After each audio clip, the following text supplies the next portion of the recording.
જળચર, ખેચર, ભૂચર, જળમાં રહેવા વાળા પ્રાણી પક્ષીઓ, ભૂચર એટલે જમીનમાં રહેવા વાળા પ્રાણી પક્ષીઓ, મનુષ્યો, ખેચર એટલે આકાશમાં ઉડવા વાળા પક્ષીઓ. કેવું સુંદર ભગવાને આ જગતનું સર્જન કર્યું છે.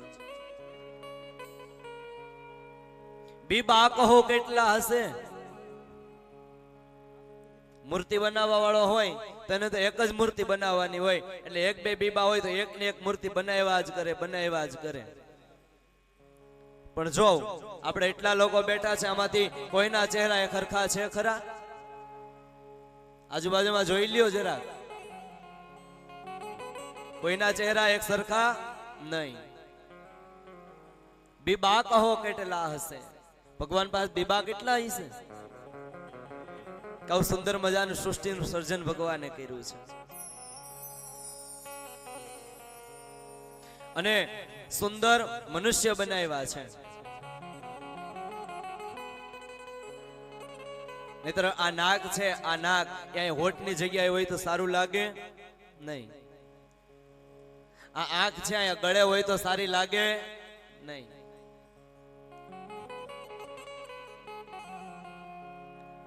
સુંદર મજાની સૃષ્ટિ ભગવાને બનાવી છે. અહીં ફરીથી પરીક્ષિત રાજા પ્રશ્ન કરે છે, બ્રહ્મણા ચોદિતો બ્રહ્મન ગુણાખ્યાને ગુણસ્ય ચ યસ્મે યસ્મે યથા પ્રાહ નારદો દેવ દર્શન. એ સુખદેવજી મહારાજ, હું આપણી પાસેથી એ જાણવા ઈચ્છું છું કે બ્રહ્માજીએ નિર્ગુણ ભગવાનનું વર્ણન કર્યું છે, નારદજીને આદેશ કર્યો છે, અને તેમણે કોને કોને કયા કયા રૂપમાં ઉપદેશ આપ્યો છે.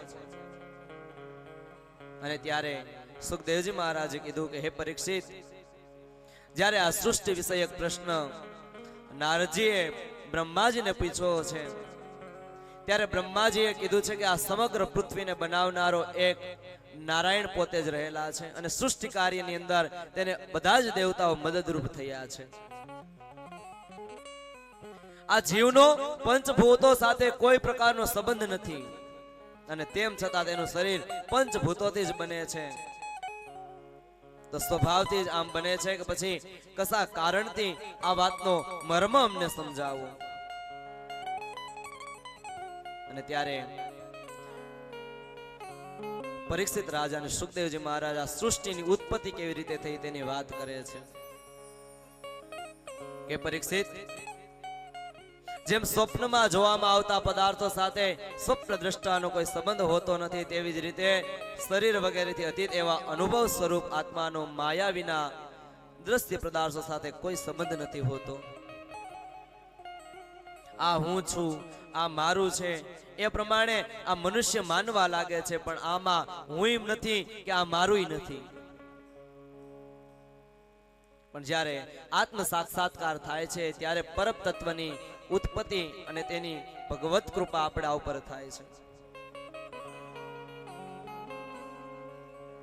ભગવાનને સૃષ્ટિ રચવાનો જ્યારે વિચાર આવ્યો ત્યારે ભગવાને પોતાની નાભી એટલે કે આ ડૂટીની અંદર 1000 પાકડીવાળા કમળને ઉત્પન્ન કર્યું. આ કમળની અંદરથી ભગવાન બ્રહ્માજીનું સર્જન થયું છે. બ્રહ્માજીનું સર્જન થયું, બ્રહ્માજીએ ચારેય દિશામાં જોયું, પણ બ્રહ્માજીને કાંઈ દેખાયું નહીં, બધા અંધાકાર છે. એટલે બ્રહ્માજીને થયું મને કોણે જન્મ આપ્યો છે. અને એમ થયું કે આ કમળની દાંડલીમાં હું કઈક અંદર હાલું. સહસ્ત્ર વર્ષો સુધી, 1000 વર્ષો સુધી કમળની દાંડલીની અંદર હાલ્યા.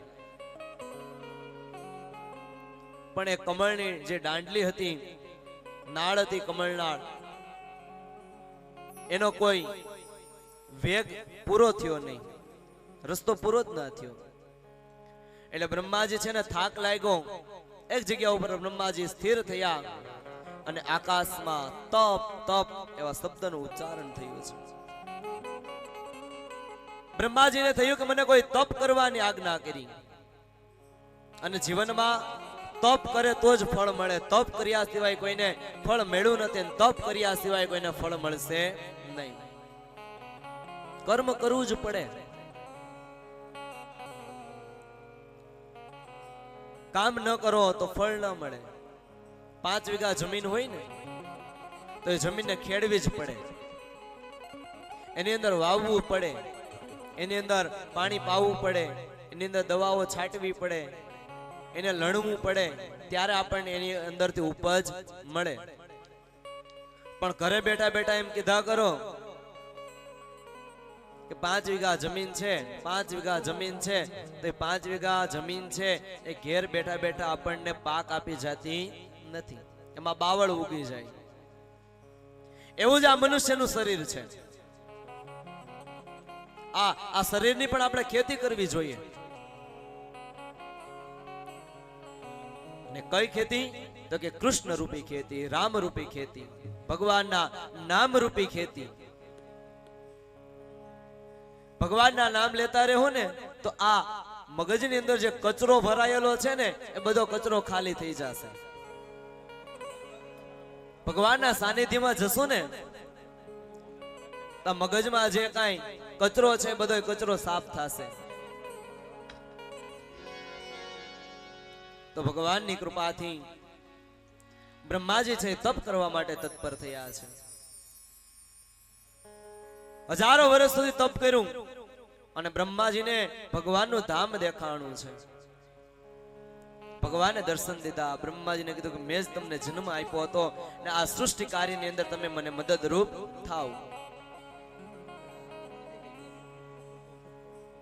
બ્રહ્માજી છે એને ભગવાનને કીધું કે ભગવાન આ સૃષ્ટિ કાર્ય તો કરું, તમને સાથ સહકાર આપું, પણ ભગવાન આ સૃષ્ટિ કાર્ય કરું મને અભિમાન આવી જાય તો? કેમ કે માણસને અભિમાન બહુ આવી જાય. એક આપણે સારું મકાન બનાવી લીધું હોય, સારો એક બંગલો બનાવી લીધો હોય ને તો આપણને અભિમાન આવી જાય. આપણે ચાલતા હોય એનાથી 2 વેત ઊંચા ચાલીએ. કેમ? તો કે બંગલો લઈ લીધો ને એટલે. ગળામાં એક આપણે સારો સોનાનો ચેન પહેરી લીધો હોય ને તો આપણને અભિમાન આવી જાય કે મેં ગળામાં સોનાનો ચેન પહેરો. ગળામાં આપણે સોનાનો સેટ પહેરો હોય ને તો આપણને અભિમાન આવી જાય કે નહીં મેં સેટ પહેરો. માણસને અભિમાન તરત આવે. ઘણાને વિદ્યાનું આવે, ઘણાને બુદ્ધિનું આવે, ઘણાને ધનનું આવે, ઘણાને ઐશ્વર્યનું આવે. પણ જીવનમાં ક્યારેય કોઈ વસ્તુનું અભિમાન ન કરો સાહેબ. અભિમાન કરવા જેવી આપણી પાસે કોઈ વસ્તુ જ નથી. એક કઈ વસ્તુ નથી આપણી પાસે કે એનું આપણે અભિમાન કરી શકીએ. એક વસ્તુ મને એવી બતાવો કે એનું અભિમાન તમે કરી શકો. ખરી કોઈ એવી વસ્તુ ખરી કે જે તમે કહી શકો કે આ વસ્તુનું અભિમાન કરી શકો? ઘણાને પોતાના દીકરા દીકરીઓનું અભિમાન હોય, પણ એ મોટા થઈ અને જયારે વૃદ્ધાશ્રમની અંદર મૂકી જાય ત્યારે એ અભિમાન પણ પૂર્ણ થઈ જાય. એટલે જીવનમાં ક્યારેય અભિમાન ન કરવું. મહાપુરુષો કહે છે ને, અભિમાન ન કરો કોઈ દી, એક દિન મરી જવાનું. અભિમાન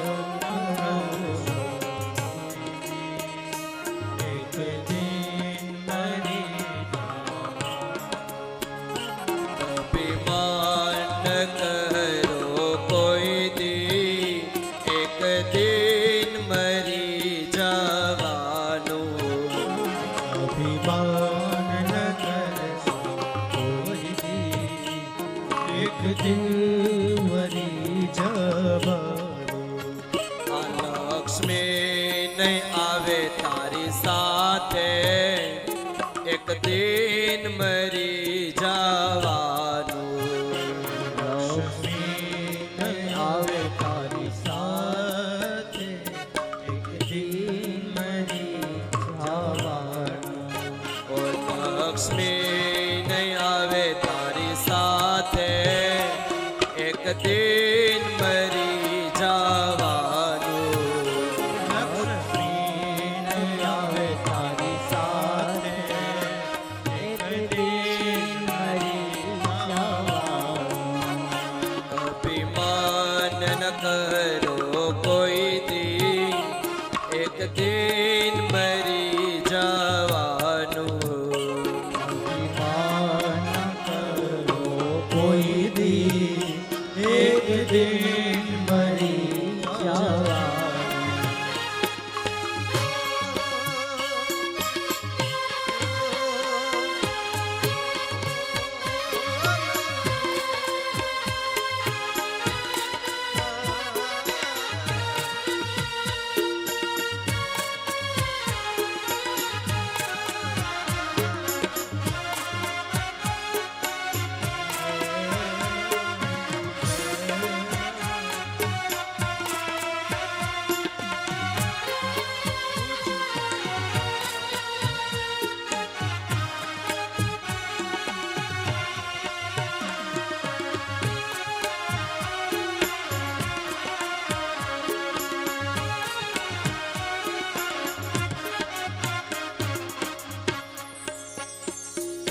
મોટા મોટા છે બંગલા, મોટી મોટી છે દુકાનો.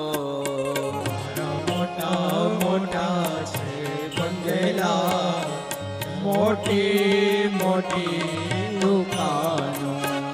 તારા મોટા મોટા છે બંગલા, મોટી મોટી છે દુકાનો. મોટા છે બંગલા, મોટી મોટી દુકાનો.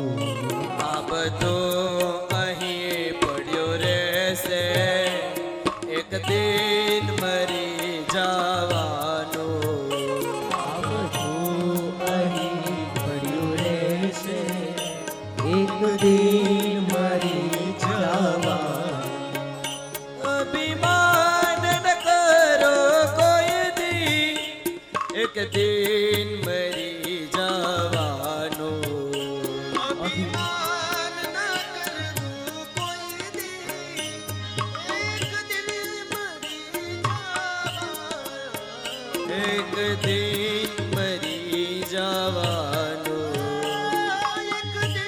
એક દિન મરી જવાનું. એક દિવસ તો સૌએ જ્યાંથી આવ્યા છે ત્યાં જ એ જ માર્ગે જવાનું છે. પરમાત્માની કૃપાથી આપણને મનુષ્યનો દેહ મળ્યો છે, પણ મનુષ્યનો દેહ મળ્યા પછી મનુષ્ય જેવી જિંદગી જીવીએ તો. જ્યારે ભગવાન આ સૃષ્ટિનું સર્જન કરતા હતા ને, ત્યારે ઘણી બધી ભગવાને યોનિઓ બનાવી. ભગવાને કૂતરા બનાવ્યા, ભગવાને ગધેડા બનાવ્યા. બધાને આયુષ્ય વધારે આપતા હતા. બળદ બનાવ્યા. તો જ્યારે ભગવાને બળદને પૂછ્યું કે તારે આ સૃષ્ટિમાં જવાનું છે, તો કે મારે કામ શું કરવાનું? તો કે તને ખેડૂત હાથ્ય જોડે અને ત્યારે ઢહડો કરવાનો. તો કે તારું આયુષ્ય કેટલું જોઈએ? તો કે મારું આયુષ્ય કેટલું છે? તો કે તમારું આયુષ્ય 50 વર્ષનું. તો કે મારે એટલું બધું આયુષ્ય જો તો શું, મારે આખી જિંદગી ઢહડો જ કરવો? એટલે અડધું આયુષ્ય છે એને કાપી નાખ્યું. અડધું આયુષ્ય ગધેડાએ કે મારે નથી જોતું, કૂતરો કે મારે નથી જોતું. બધાએ અડધું અડધું આયુષ્ય ભગવાનને આપી દીધું. છેલ્લે ભગવાન મનુષ્ય બનાવ્યા. મનુષ્યને કે તારે સૃષ્ટિ ઉપર જવાનું છે, કાર્ય શું કરવાનું છે? તો કે સૃષ્ટિ ઉપર જાતો કરો, પછી ખબર પડશે. તારો પરિવાર સાચવવાનો છે, તારે કર્મ કરવાના છે. તો કે મારું આયુષ્ય, તો કે તારું આયુષ્ય 50 વર્ષ. તો કે આ 50 વર્ષના આયુષ્યમાં શું થાય? તો કે ગધેડાનું, કૂતરાનું, બળદનું એ બધાનું આયુષ્ય છે ને મારી પાસે વધારાનું પડ્યું. તો કે એ મને આપી દો. અને મનુષ્યએ આ બધાનું આયુષ્ય લઈ લીધું. અને જન્મ થાય અને થોડો યુવાન થાય ને એટલે બસ બળદની જેમ ને ગધેડાની જેમ ઢહડો કરવો, ઢહડો કરવો, ઢહડો કરવો. પોતાના માટે કઈ નહીં. આપણે શું વિચારીએ કે આપણે આવનારી પેઢીને આપણે સુખી કરવી છે, એવું વિચારીએ ને કે આપણી પાસે સંપત્તિ હશે, ધન હશે, થોડી પ્રોપર્ટી હશે તો આપણે આવનારી પેઢી સુખી થશે. આવનારી પેઢી તો સુખી થશે, પણ તમે દુખી થાવ છો એનું શું? કેમ કે મૃત્યુ વેળાએ દીકરોય નથી હારે આવવાનું, દીકરી હારે નથી આવવાની, ધન સંપત્તિ આ કોઈ વસ્તુ આપણી સાથે તો આવવાની નથી. આપણી સાથે આવવાનું છે તો એક કર્મ રૂપી ભાતું, સત્સંગ રૂપી ભાતું આપણી સાથે આવવાનું છે સાહેબ. તો જીવનમાં ક્યારેય કોઈ વસ્તુનું અભિમાન ન કરવું, ન ધનનું અભિમાન કરવું, ન સંપત્તિનું અભિમાન કરવું, ન સંતાનોનું અભિમાન કરવું, ન રૂપનું અભિમાન કરવું. કેમ કે આ ગમે એવું રૂપ હશે, એક દિવસ તો રાખમાં રોળાઈ જવાનું છે. અને રૂપ નહીં, ગુણ આપણામાં કેટલા છે એ જરૂરી છે. કેમ કે રૂપ તો છે ને ભગવાને ગધેડા નહીં આપ્યું, પણ ગધેડો છે એ રાખમાં આળોટે એ શું કામનું? એટલે જીવનની અંદર ક્યારેય અભિમાન ન કરતા. અને આ બ્રહ્માજી એ જ કીધું કે ભગવાન મને અભિમાન ન આવી જાય. અને ત્યારે ભગવાન નારાયણે કીધું કે હે બ્રહ્મા, હું તમને ચતુશ્લોકી ભાગવત સંભળાવું છું. અને આ ચતુશ્લોકી ભાગવત સાંભળશો એટલે તમને જરા પણ અભિમાન નહીં આવે. આ ભાગવત સાંભળવાથી આપણે અંદર રહેલું જે અભિમાન છે એ નષ્ટ થાય છે. અને અહીંયા ભગવાન નારાયણ બ્રહ્માજીને ચતુશ્લોકી 4 શ્લોકની અંદર ભાગવત સંભળાવે છે. અહમેવા સમેવાગ્રે નાન્યદ યદ સત સત પરમ પશ્ચાદહમ યદેતશ્ચ યો વસિષ્યેત સોસ્મ્યહમ. ભગવાને કીધું કે હું જેટલો છું, જેવા ભાવોથી યુક્ત છું, જે રૂપ ગુણ અને લીલાઓથી સમન્વિત છું, મારાથી ભિન્ન કશું પણ નથી, બધી જગ્યાએ હું રહેલો છું. અને ભગવાન બ્રહ્મા તમે હંમેશા માટે મારા સ્વરૂપનું ભજન કરજો, કીર્તન કરજો. એ બ્રહ્મા તમને ક્યારે અભિમાન નહીં આવે. ઋતેર્તે યત પ્રતિયેત ન પ્રતિયેત ચાત્મની તદિતાત્મનો માયા યથા ભાસો યથા તમઃ. એ બ્રહ્મા, આ પૃથ્વીના સર્જન પહેલા પણ હું જ હતો. જ્યારે પૃથ્વીનું સર્જન થશે ત્યારે પણ હું જ હોઈશ. અને જ્યારે આ પૃથ્વીનો લય થશે અને જે શેષ વધશે ને એ પણ હું જ હોઈશ. મારાથી ભિન્ન કશું છે નહીં. એટલે હે બ્રહ્મા, તમને અભિમાન નહીં આવે. તમે મારા રૂપનું હંમેશા માટે ગુણાનુવાદ કરતા રહેજો. યથા મહાંતે ભૂતાની ભૂતેષુ ચા વચેસ્વનો પ્રવિષ્ટાન્ય પ્રવિષ્ટાની તેષુ નતેષ્વઃ. એ ભગવાન બ્રહ્મા, વસ્તુ રૂપ પરમાત્મા સિવાય પરમાત્મામાં જે કંઈ પ્રતીત થાય છે એ વાસ્તવમાં કશું છે નહીં. આ બધી એક માયા મારી છે. અને આ માયાને જે સમજી જાય ને એને ક્યારેય જીવનમાં અભિમાન આવતું નથી. એટલે ભગવાનની માયા સમજવી જરૂરી છે. એતાવદેવ જિજ્ઞાસ્યમ તત્વ જિજ્ઞાસુતાત્મન અન્યવયેતિરેકાભ્ય યત સ્યાત સર્વત્ર સર્વદા. જે લોકો મારા રૂપના ગુણાનુવાદ કરે છે કે ભગવાન આવા છે, ભગવાન આવા પણ નથી, ભગવાનનું સ્વરૂપ આવું છે, ભગવાનનું સ્વરૂપ આવું નથી, પણ તેને હંમેશા હું મારી પાસે રાખું છું, તેને ક્યારેય હું તરછોડતો નથી. એટલે બ્રહ્મા, તમે હંમેશા માટે આ ચતુશ્લોકી ભાગવતનું સ્મરણ કરજો. તમને જીવનમાં ક્યારેય અભિમાન નહીં આવે. અને લોક પિતામાં ચતુશ્લોકી ભાગવત સાંભળ્યું અને અભિમાનનો નાશ થયો છે. ભગવાનની કૃપાથી ભગવાન બ્રહ્મા છે આ સૃષ્ટિને બનાવવા માટે તત્પર થયા છે. આ બાજુ 10મા અધ્યાયની અંદર ભાગવતના 10 લક્ષણો બતાવવામાં આવ્યા છે. અત્ર સર્ગો વિસર્ગશ્ચ સ્થાનમ પોષણ મુત્તયઃ મન્વંતર રે સાનુ કથા નિરોધો મુક્તિરાશ્રય. ભાગવતમાં 10 લક્ષણ રહેલા છે. પેલું સર્ગ, વિસર્ગ, મુક્તિ, સ્થાન, પોષણ, ઉતિ, મન્વંતર, ઈશાનુ કથા. ઈશ્વરની પ્રેરણાથી ગુણોમાં ક્ષોભ તથા રૂપાંતર અથવા જે આકાશ વગેરે પંચ મહાભૂતો, શબ્દ વગેરે તન માત્રાઓ, ઇન્દ્રિયો, અહંકાર અને મહત્વત્વની ઉત્પત્તિ થાય તેને સર્ગ કહે છે. વિરાટ પુરુષથી ઉત્પન્ન બ્રહ્માજી વડે જે વિભિન્ન સૃષ્ટિનું નિર્માણ થાય છે તેને વિસર્ગ કહે છે. પ્રત્યેક પગલે નાશ તરફ આગળ વધતી સૃષ્ટિને એક મર્યાદામાં સ્થિર રાખવાથી ભગવાન વિષ્ણુની જે શ્રેષ્ઠ સિદ્ધિ થાય તેને સ્થિતિ કહે છે. ભગવાન વડે સુરક્ષિત સૃષ્ટિમાં ભક્તો ઉપર જેમની કૃપા થાય તેનું નામ પોષણ છે. મન્વંતરોમાં આધિપતિ ભગવત ભક્તિ અને પ્રજાપાલન રૂપી શુદ્ધ ધર્મનું જે અનુષ્ઠાન કરે છે અને જેની કૃપા થાય છે તેને મન્વંતર કહે છે. જીવોની તેવી વાસનાઓ કે જે કર્મો દ્વારા તેમને બંધનમાં નાખે છે તેને ઉત્તિ કહે છે. ભગવાનના વિભિન્ન અવતારોની અને તેમના પ્રેમી ભક્તોની વિવિધ આખ્યાનો વાળી કથા છે એને ઈશ કથા કહે છે. અને ભગવાન જ્યારે યોગ નિંદ્રા અપનાવીને શયન કરે છે ત્યારે જીવનું પોતાની ઉપાધ્યો સહિત તેમનામાં લીન થવું એને નિરોધ લીલા કહે છે. અજ્ઞાન, અકલ્પિત કરતાપણું, ભોગતાપણું વગેરે અનાત્મનો ભાવ પરિત્યાગ કરીને પોતાના વાસ્તવિક સ્વરૂપ પરમાત્મામાં સ્થિત થવું એ જ મુક્તિ છે. વિરાટ પુરુષ રૂપી નર થકી ઉત્પન્ન થવાના કારણે જળનું નામ પડ્યું નાર, અને તે પુરુષ પોતે ઉત્પન્ન કરેલા તે નારમાં 1000 વર્ષ સુધી રહ્યા છે એટલે તેનું નામ પડ્યું નારાયણ.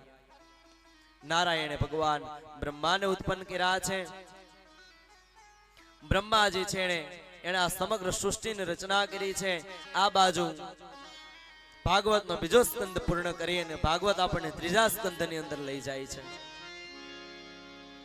ત્રીજા સ્કંદની અંદર શુકજી કહે છે એવ મે તત્પુરા પૃષ્ટો મેત્રયો ભગવાન કિલ ક્ષત્રાવનમ પ્રવિષ્ટેન ત્યક્ત્વા સગૃહમોદ્વિમતઃ. સુખદેવજી કહેવા લાગ્યા કે હે પરીક્ષિત, જે વાત તમે પૂછી એ જ વાત અગાઉ વિદુરજીએ મૈત્રજીને પૂછી હતી કે ભગવાન બ્રહ્માજીએ પછી આ સૃષ્ટિનું સર્જન કેવી રીતે કર્યું. આ બાજુ પરીક્ષિત રાજા ફરીથી એક પ્રશ્ન કરે છે કે ભગવાન તમે કહો છો કે મૈત્રીજીએ વિદુરજીને વાત કરી, પણ આ વિદુરજી અને મૈત્રીજીનો મેળાપ ક્યાં થયો, કેવી રીતે થયો? અને ત્યારે સુખદેવજી કહે છે કે ભગવાનની કૃપાથી મહાભારતનું યુદ્ધ પૂર્ણ થયું. અજાતશત્રુ મહાત્મા યુધિષ્ઠિરને તેનો ભાગ મળી ગયો એ પહેલા પરમાત્માની કૃપા દ્વારા પાંડવો છે એને વનવાસ પડેલો, ત્યારે વિદુરજીએ દુર્યોધનને કીધું કે દુર્યોધન યુદ્ધ નથી કરવું અને પાંડવોને તેનું રાજ્ય પાછું આપી દો. પણ દુર્યોધન છે કલીનો અવતાર, એટલા માટે એ રાજ્ય આપવા તૈયાર ન થયા. કૃષ્ણ આવ્યા છે, કૃષ્ણએ ઘણું સમજાયું, એ છતાં આ દુર્યોધન માનતો નથી.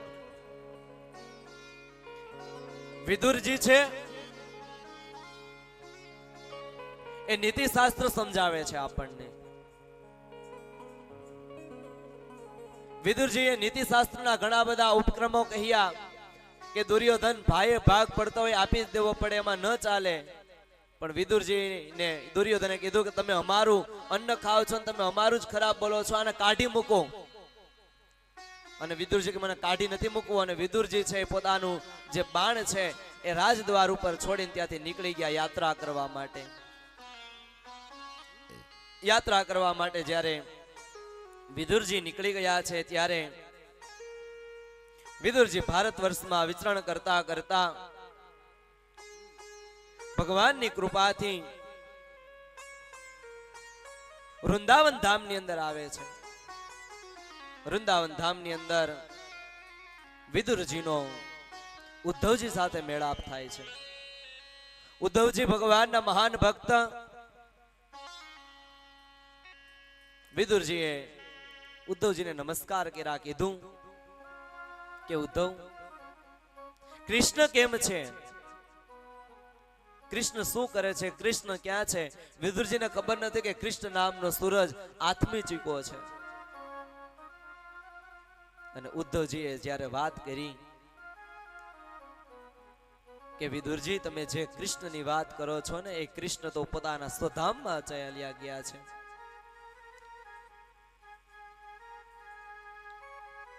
વિદુરજીએ જ્યારે સાંભળ્યું કે કૃષ્ણ છે એ સ્વધામ ગમન કરી ગયા છે, ત્યારે વિદુરજીને ખૂબ દુઃખ થયું, ખૂબ દુઃખ થયું છે. આંખોમાંથી આંસુઓની ધારાઓ વહેવા લાગી છે. અને વિદુરજીએ ઉદ્ધવની સાથે વાતો કરી છે કે કેવી રીતે, તો કે યાદવ વંશનો નાશ કરીને ભગવાન સ્વધામ ગયા છે. અને ભગવાન સ્વધામ ગયા ત્યારે ભગવાને પોતાનું તેજ છે એ ભાગવતની અંદર અર્પિત કર્યું છે. અને ઉદ્ધવ, તમે કેમ જીવતા રહ્યા? તો કે મને ભગવાને શ્રાપ મુક્ત રાખ્યા છે. આખા યાદવ કુળને ભગવાને શ્રાપ આપ્યો, આખા યાદવ કુળનો નાશ થયો, પણ ઉદ્ધવજી છે એ શ્રાપમાંથી બહાર રહ્યા. કેમ? તો કે ધર્મનો ઉપદેશ કૃષ્ણ પછી કોઈ કરી શકે એમ હોય ને તો એ ઉદ્ધવજી હતા. અને મને આત્મજ્ઞાન ભગવાન કૃષ્ણએ આપ્યું છે. એટલે વિદુરજીએ પૂછ્યું કે ઉદ્ધવ, એ આત્મજ્ઞાન તમે પણ મને સંભળાવો ને, મારે પણ એ આત્મજ્ઞાન સાંભળવું છે. અને ત્યારે ઉદ્ધવજીએ કીધું કે કૃષ્ણ, એ વિદુરજી, આ આત્મજ્ઞાન છે ને એ તો તમને મૈત્રેયજી સંભળાવશે. કેમ કે જ્યારે ભગવાન આ ધરા છોડીને જાતા હતા ત્યારે મૈત્રેયજી અને હું બંને સાથે હતા. અને મારી સામે જ ભગવાન કૃષ્ણએ મૈત્રેયજીને આજ્ઞા કરી છે કે મારો ભક્ત વિદુર આવે ને તો તેને તમે આત્મજ્ઞાન આપજો. આમ આખી રાત ભગવાનના બાળ લીલાઓનું વર્ણન કરવામાં, ભગવાનના લીલા ચરિત્રોનું વર્ણન કરવામાં વીતી ગઈ છે. સવાર પેડું ઉદ્ધવજી પોતાના રસ્તે ચાલ્યા છે. વિદુરજી મૈત્રેયજીના આશ્રમમાં આવે છે. મૈત્રેયજીના આશ્રમમાં આવી અને વિદુરજીએ કીધું કે મૈત્રેય ઋષિ, જો તમે મને તમારો પરમ ભક્ત માનતા હોય ને તો ભગવાને તમને જે આત્મજ્ઞાન આપ્યું છે એ જ આત્મજ્ઞાન તમે અમને આપો. અને ત્યારે મૈત્રેયજીએ કીધું કે વિદુર, જેની ભલામણ કૃષ્ણ પોતે કરીને ગયા છે એ પાત્રમાં મારે કઈ જોવું થોડું પડે. હું તમને જરૂર આત્મજ્ઞાન આપીશ. અને આ પેલો વેલો વિદુરજીએ પ્રશ્ન કર્યો છે કે ભગવાન, મને એવો એક વિચાર આવે છે કે ભગવાને આ સૃષ્ટિનું સર્જન કેવી રીતે કર્યું? એનો એ જ પ્રશ્ન પાછો આવ્યો ને. પેલા પરીક્ષિત રાજાએ સુખદેવજીને પૂછ્યો હતો આ પ્રશ્ન, સૌનકે સુતજીને પૂછ્યો હતો, અને આ વિદુરજી છે એ મૈત્રીજીને એ જ પ્રશ્ન પૂછે છે કે ભગવાન આ સૃષ્ટિ કાર્ય કેવી રીતે કરે છે? અને ત્યારે મૈત્રેયજી છે એને કીધું કે આ વિરાટ સ્વરૂપે રહેલ નારાયણ સમગ્ર જગતનું ઉત્પત્તિ સ્થિતિ અને લય કરે છે. નાભીમાંથી બ્રહ્માજીને ઉત્પન્ન કર્યા છે. બ્રહ્માજી છે એને અનેક પ્રકારની સૃષ્ટિઓની રચના કરી છે. ભગવાને પોતાના મુખમાંથી બ્રાહ્મણો પ્રગટ કર્યા છે, પોતાના બાવડામાંથી ક્ષત્રિયોને પ્રગટ કર્યા છે, જાંગમાંથી વૈશ્યને પ્રગટ કર્યા છે, પાણીમાંથી ભગવાને શૂદ્રની ઉત્પત્તિ કરી છે. અને ભગવાન બ્રહ્મા છે એ સૃષ્ટિ કાર્ય કરવા માટે જ્યારે તત્પર થયા ત્યારે પ્રથમ સનત કુમારો નારદ પોતાના દીકરાઓની ઉત્પત્તિ કરી છે. આ સૃષ્ટિ રચનાના પૂર્વે આ વિશ્વ આ જળમાં ડૂબેલું હતું. ભગવાન નારાયણ દેવ શેષયા પર શયન કરી રહ્યા હતા. ભગવાન બ્રહ્માજી છે એ સમયે જન્મ થયો અને બ્રહ્માજી આ સમગ્ર જગતની રચના કરવા લાગ્યા છે. બ્રહ્માજીએ આ સમગ્ર જગતની રચના કરી. મનુષ્ય બનાવ્યા, પ્રાણીઓ બનાવ્યા, પક્ષીઓ બનાવ્યા, વેલા, પાંદડા, પક્ષીઓ, નદીઓ, સમુદ્રો, આ જે કાંઈ જોઈએ છે એ બધું જ ભગવાને બનાવેલું છે. 10 પ્રકારની સૃષ્ટિનું સર્જન ભગવાન બ્રહ્માજીએ કરેલું છે. કાળનું વિભાજન ભગવાન બ્રહ્માજીએ કરેલું છે. સૃષ્ટિનો વિસ્તાર ભગવાન બ્રહ્માજીએ કરેલો છે.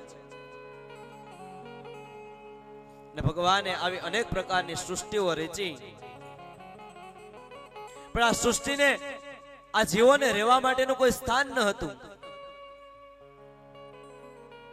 અને એવા જ સમયે બ્રહ્માજીને વિચાર થયો કે આ હું સૃષ્ટિનું સર્જન તો કરું છું, પણ આ બધાને રાખવા મારે ક્યાં? એ સમયે બ્રહ્માજીને નાકમાં એક છીક આવી છે. છીક આવી અને છીક આવવાની સાથે એક નાનું એવું વરાહ શિશુ નીચે પડ્યું છે. જોત જોતામાં એણે વિરાટ સ્વરૂપ ધારણ કર્યું છે અને ભગવાને વરાહનો અવતાર લીધો છે. બોલો વરાહ નારાયણ ભગવાન કી જય. કૃષ્ણ કનૈયા લાલ કી જય. ભગવાને વરાહનો અવતાર લીધો. વરાહનો અવતાર લઈ ભગવાન તરત જ આ સમુદ્રની અંદર પેઠી ગયા છે. કેમ કે આ પૃથ્વી છે એ સમુદ્રની અંદર હતી. સમુદ્રની અંદર ગયા અને ભગવાન પોતાની જે દાઢ છે, ભૂંડ જેવો ભગવાન અવતાર ધારણ કર્યો અને આ પૃથ્વીને ભગવાન બહાર લઈ આવવા માટે તૈયાર થયા છે. ભગવાન આ પૃથ્વીને બહાર લઈ આવતા હતા ત્યારે હિરણ્યાક્ષ નામનો દૈત્ય છે. આ હિરણ્યાક્ષ નામનો દૈત્ય છે. એને ભગવાનને રોક્યા કે આ પૃથ્વી મારી છે, મારી છે, આ પૃથ્વીને છોડી દો. અહીંયા ભગવાન મૈત્રેયજીને વિદુરજીએ પ્રશ્ન કર્યો, આ પૃથ્વીનું સર્જન થતું હતું અને પહેલું વહેલું આ ભગવાનના કાર્યમાં વિઘ્ન નાખવા વાળા હિરણ્યાક્ષ કોણ હતો? આપણને એ પ્રશ્ન થાય ને કે આ હિરણ્યાક્ષ હતો કોણ? અને ત્યારે મૈત્રેયજી કહે છે કે વિદુરજી, તમે સુંદર પ્રશ્ન મને પૂછ્યો છે કે ભગવાનની અવતારની કથા વિશે. એક દિવસે દક્ષ કન્યા દીતી છે. એને પુત્ર પ્રાપ્તિની ઈચ્છાથી સંધ્યા કાળે પોતાના પતિ કશ્યપજી પાસે જાય છે અને સંધ્યા કાળે કશ્યપજી પાસે જઈ અને કામની માગણી કરે છે કે મને કામ આપો. કશ્યપજી છે એને દીતીને ઘણા બધા સમજાવ્યા કે દીતી દેવી, તમે સમજો, આ સંધ્યાનો સમય છે. સંધ્યાના સમયે ઘણા કર્મો આપણાથી થતા નથી. આપણે ખબર, આપણા વડવાઓ છે ને, આપણા એ આપણને કહેતા, સંધ્યાનો સમય થાય ને એટલે આપણે ફળિયામાં બેઠા હોય ને ત્યારે આપણને એમ કે ભાઈ ફળિયામાં બેઠમાં, અત્યારે ઘરમાં વહી આવું. સંધ્યાનો સમય છે એ વેળાએ ફળિયામાં ન બેઠાય. ઘરનું જે છાપરું હોય ને એને નીચે ન બેઠાય. ક્યારે સંધ્યા સમયે ક્યારે ભોજન ન કરાય. સંધ્યાનો સમય, સંધ્યા સમયે બ્રહ્મચર્યનું પાલન કરાય. સંધ્યા સમયે ભોગોનો ત્યાગ કરી દેવો પડે. કેમ કે સંધ્યા સમય છે ભગવાનનું ભજન કરવાનો સમય છે. સંધ્યા સમયે ભગવાનની આરતી થાય ને મંદિરમાં, એ સમયે આપણા ઘરે પણ ભગવાનની આરતી પૂજા પાઠ કરવા જોઈએ. તો અહીંયા સંધ્યાનો સમય છે અને દીતીએ કામની માગણી કરી છે. કશ્યપજીએ ઘણું બધું સમજાવ્યા કે દીતી, તમે સમજો, આ સંધ્યાની વેળા છે અને સંધ્યાની વેળાએ ભગવાનનું ભજન થાય. તમે થોડી વાર તમારા ચિત્તને શાંત રાખો. આ સંધ્યા સમય પૂરો થાય પછી હું અવશ્ય તમને કામ આપીશ. પણ દીતી છે કામાંત બન્યા છે, પોતાના પતિની વાત નથી માનતા. અને બહેનોને ખાસ કે ક્યારેક તમારા પતિ તમને સમજાવતા હોય, તમને કંઈક કહેતા હોય તો એની વાત માનજો. માનો છો ને બધા? માનો કે એમ કયો, નહીતર મને એમ થાય કે નહીં માનતા હો. પતિ છે એ જ પરમેશ્વર છે ને. પેલા ભગવાન કોણ? તમારા પતિદેવ. આમ તો એનો અંગૂઠો ધોઈને કાયમ પાણી પીવું જોઈએ તમારે બધાએ.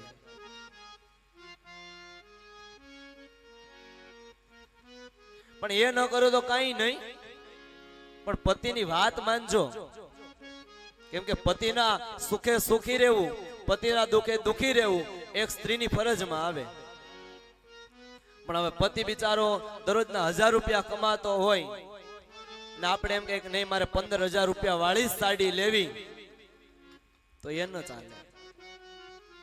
પતિના સુખે સુખી રહેવું અને પતિના દુખે દુખી રહેવું એક સ્ત્રીની ફરજ છે.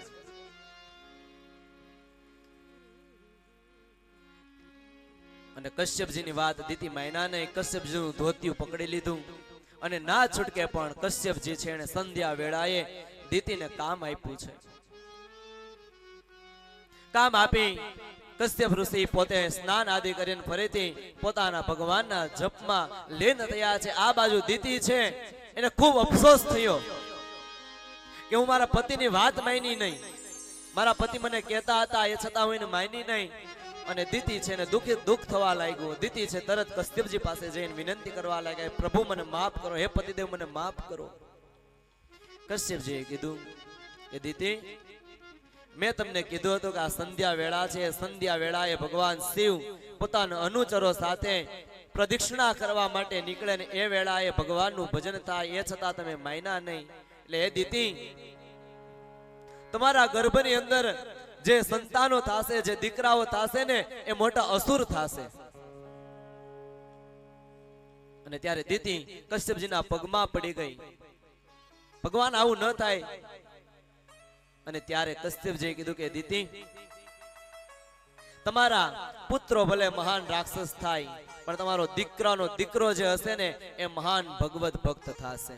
અને એ કોણ? પ્રહલાદજી. આ બાજુ દીતી છે ને ગર્ભ ધારણ કર્યો છે.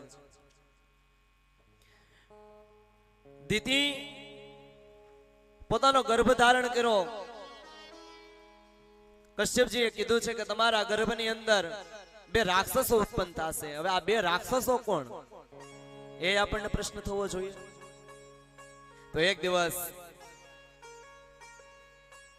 ભગવાનની કૃપાથી સનકાદિક બ્રહ્માજીના પુત્ર છે, 4 નાના બાળકો સ્વરૂપે લાગે છે. અનેક વર્ષોના પણ બાળ સ્વરૂપે રહેલા છે, બ્રહ્મચર્યનું પાલન કરવા વાળા છે. આ સનકાદિક 4 વૈકુંઠમાં જાય છે. દ્વાર અનેક પાર કર્યા છે. એક દ્વાર ઉપર જય અને વિજય નામના ભગવાનના 2 દ્વારપાળ છે. તે ભગવાનનો ચોકી ફેરો કરે છે. ભગવાનનો ચોકી ફેરો કરતા હતા. આ સનકાદિકને વૈકુંઠમાં જવાની આજ્ઞા ન મળી. અને સનકાદિક છે એને કીધું કે તમે ભગવાનના ધામની અંદર જવાની મને ના પાડો છો. ભગવાનનું ધામ તો બધા માટે એક છે. તમને અભિમાન આવી ગયું છે. અમે તમને શ્રાપ આપીએ છે કે તમે અસુર યોનિમાં પડો. ભગવાનને ખબર પડી એટલે ભગવાન લક્ષ્મીજી સાથે ત્યાં સ્વયં પ્રગટ થયા છે. અને ભગવાન લક્ષ્મીજી સાથે ત્યાં પ્રગટ થઈ અને જય વિજયને કીધું કે જય વિજય, તમારો અપરાધ છે.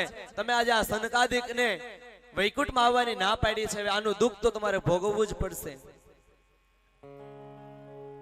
3 જન્મ સુધી તમારે અસુર થવું પડશે. અને પહેલો જન્મ હિરણાક્ષ અને હિરણ્યકશિપુ. ત્યારે ભગવાને પહેલો વરાહનો અવતાર લઈ અને હિરણ્યાક્ષને માર્યો છે. પછી ભગવાને નૃસિંહનો અવતાર લઈ અને હિરણ્યકશિપુને માર્યો છે. એ પછી બીજો અવતાર થયો છે રાવણ અને કુંભકર્ણ. ત્યારે ભગવાન રામના રૂપમાં અવતરિત થયા છે અને ભગવાને રાવણ અને કુંભકર્ણને માર્યા. ત્રીજો અવતાર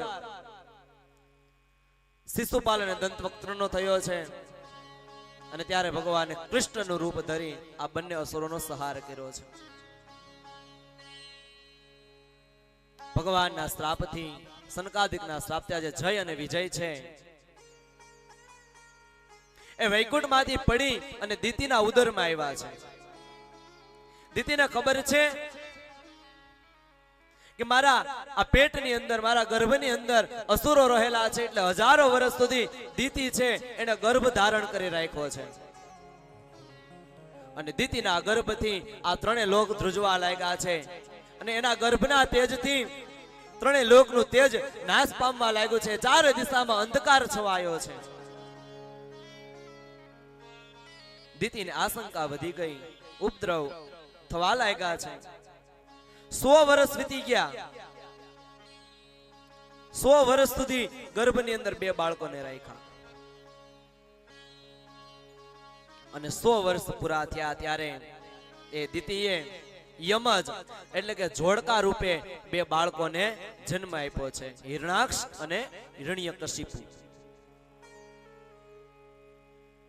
બંને મહાન રાક્ષસ થયા છે અને મહાન રાક્ષસ થયા ચારે લોકને હાહાકાર મચાવી દીધો છે.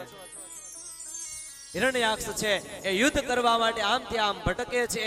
વરુણ લોકમાં જાય છે. કીધું કે મને યુદ્ધ આપો. વરુણે કીધું કે અમે તમને શું યુદ્ધ આપી શકીએ, અમે તો યુદ્ધથી ત્રાહિમામ થઈ ગયા છે. અને તમારે યુદ્ધ કરવું હોય ને તો ભગવાન સરોવરની અંદર હોય છે, સમુદ્રની અંદર છે, તમે ત્યાં જાઓ. અને હિરણ્યાક્ષ છે એ સમુદ્રની અંદર પૃથ્વીને લઈને બેઠો છે અને ભગવાન આ પૃથ્વીને બહાર કાઢતા હતા ત્યારે પહેલો વેલો હિરણાક્ષ છે એ ભગવાનના સૃષ્ટિ કાર્યની અંદર વચ્ચે આવે છે. ભગવાને કીધું કે આ પૃથ્વીને છોડી દો, છોડી દો, છોડી દો. આ પૃથ્વી તો મારી છે, મારી છે અને મારી છે. અને આ સૃષ્ટિનો નિયમ છે સાહેબ, જે મારું મારું કરે છે એને ભગવાન મારે છે અને જે તારું તારું કરે છે એને ભગવાન તારે છે. તરવું કે મરવું, તરવું કે મરવું? તરવું તો બરોબર. જીવન મેળવું છે તો તરી જવું જોઈએ સાહેબ. હિરણાક્ષ છે એ ભગવાનને કહે કે મને યુદ્ધ આપો અને ભગવાન હિરણાક્ષ નામના દૈત્ય સાથે યુદ્ધ કરવા લાગ્યા છે. અનેક પેતરાઓ કરે છે હિરણાક્ષ ભગવાનને મારવા માટે. દ્વંદ્વ યુદ્ધ થયું છે, ગદાઓથી યુદ્ધ કરવા લાગ્યા છે. પણ હિરણાક્ષ છે એ યુદ્ધની અંદર ભગવાનની બરાબરી કરી રહ્યો છે. ભગવાનના હાથમાંથી એક વખત ગદા છૂટી ગઈ. ભગવાન હિરણાક્ષે ભગવાન ઉપર પ્રહાર ન કર્યો, કેમ કે યુદ્ધના નિયમો હોય છે. સામેવાળા વ્યક્તિ પાસે અસ્ત્ર શસ્ત્ર ન હોય ત્યાં સુધી તેની ઉપર પ્રહાર ન કરી શકે. બ્રહ્માજીએ કીધું કે હિરણાક્ષ છે એ મહાદૈત્ય છે, સાયંકાળ આનું તેજ ઘટી જશે અને ભગવાન આનું તેજ ઘટી ન જાય, આનું તેજ વધી ન જાય અને આ અનેક પેતરાઓ ન કરે એટલે આને મારી નાખો. અને એ જ સમયે ભગવાન નારાયણ છે એ હિરણાક્ષની સાથે દ્વંદ્વ યુદ્ધ કરતા કરતા ગદાના પ્રહારો વડે હિરણાક્ષ નામના દૈત્યનો વધ કરે છે. કૃષ્ણ કનૈયા લાલ કી જય. ભગવાને પહેલા વેલા હિરણાક્ષ નામના દૈત્યનો વધ કર્યો. ફરીથી પોતાની દાઢ વડે આ પૃથ્વીને બહાર લઈ આવ્યા છે. આ પૃથ્વીને સ્થિર કરી. પૃથ્વી છે ગોળ છે ને, એટલે પૃથ્વી હાલક ડોલક થવા લાગી. એટલે ભગવાને પોતાની પીઠ ઉપર પૃથ્વીને ધારણ કરી. 8 દિશાઓની અંદર 8 હાથીઓ બેસાડ્યા. ઐરાવત, વામન, કુમન, અંજન, પુષ્પદંત, સાર્વભૌમ અને સુપ્રતીક. આ પોતાની સૂંઢ વડે આ બ્રહ્માંડોને પકડી રાખે. એ પછી આ પૃથ્વીના 14 ટુકડાઓ કર્યા. એમાંથી 7 ટુકડા 7 પાતાળ અને 7 ટુકડા લોક બન્યા છે.